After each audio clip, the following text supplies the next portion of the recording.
বাচ্চাগুলোকে যে তুমি কি করো, বলল যে আমি ড্রপ আউট। তা আমি একটু ভয়ে ভয়ে তাকাই, ড্রপ আউট। তারপর আমি বাবাকে বলেছি আমাকে একটা ল্যাপটপ দিয়ে দাও। তারপর আমি ল্যাপটপটা নিয়ে কাজ শুরু করি, নানা জায়গায় শিখি, ইউটিউবে এখানে এখানে ঢুকে। আমি ছবি দেখো না, বলে স্যার ছবিও দেখি গানও দেখি, কিন্তু ওটার চেয়ে বেশি শিখি। দেখেন, ওর কিন্তু পড়ালেখা হয়তো ওরকম মন ছিল না, কিন্তু এখানে মন আছে। এখন সে প্রফেশনাল একজন। একটা ছেলের কথা বলি, একটা এথিক্যাল হ্যাকার বলে একটা শব্দ আছে, জাফর ইকবাল। হ্যাঁ, এথিক্যাল হ্যাকার। আমি জিজ্ঞেস করি তুমি কি করো, বলে আমি হ্যাকার। আমি তো খুব ঘাবড়ে গেলাম যে এরকম লোককে আমাকে এনে দিল, হ্যাকারকে, ওর সাথে আমি কি কথা বলবো। আলম মানে তুমি আর কি বুঝিয়ে বলো তো আমাকে। বলে স্যার আমি এথিক্যাল হ্যাকার। আলম আচ্ছা, তার মানে যারা অন্যায় করে, হ্যাকিং করে, তাদেরকেও ধরে, পুলিশ ওকে হায়ার করে। ও এখন পৃথিবীর সবচেয়ে বড় 3টি কোম্পানির, 500 ফরচুন কোম্পানির 3টি কোম্পানির সে সিকিউরিটি গার্ড। কোথায় বসে? গাজীপুরে বসে।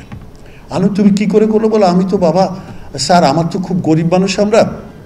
আমার খুব ইন্টারেস্টিং ছাত্রটির কথা, যে আমি ইন্টারমিডিয়েট পাশ করার পর এমন কোনো রেজাল্ট করি না যে আমি পাবলিক ইউনিভার্সিটিতে ভর্তি হতে পারলাম না। প্রাইভেট ইউনিভার্সিটিতে আমি ভর্তি হতে পারছি না কেন? আমার বাবার টাকা নাই। তোমার বাবা কি করে? বলে আমার বাবা বাস ড্রাইভার।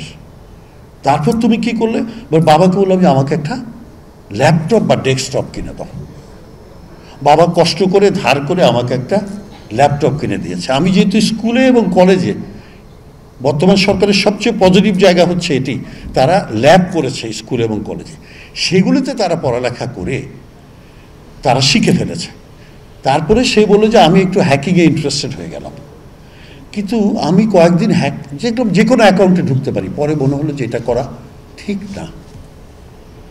আমার বাবা অনেক কষ্ট করে আমাকে এটা করে দিয়েছে, এই ল্যাপটপটা দিয়েছে। আমার মা অনেক কষ্ট করে রাত জেগে আমাকে নাস্তা করায়, ডিনারের পরেও, মানে রাতের খাবার পরে, রাত 2টার সময় ঘুম থেকে ওঠা, কারণ আমি রাতে কাজ করি, আমেরিকার কাজটা ধরতে গেলে। সুতরাং আমি দেখেছি যে আপনি যে কথাগুলি বললেন আমার কাছে ভালো লাগলো, এরকম জায়গায় যাওয়া উচিত।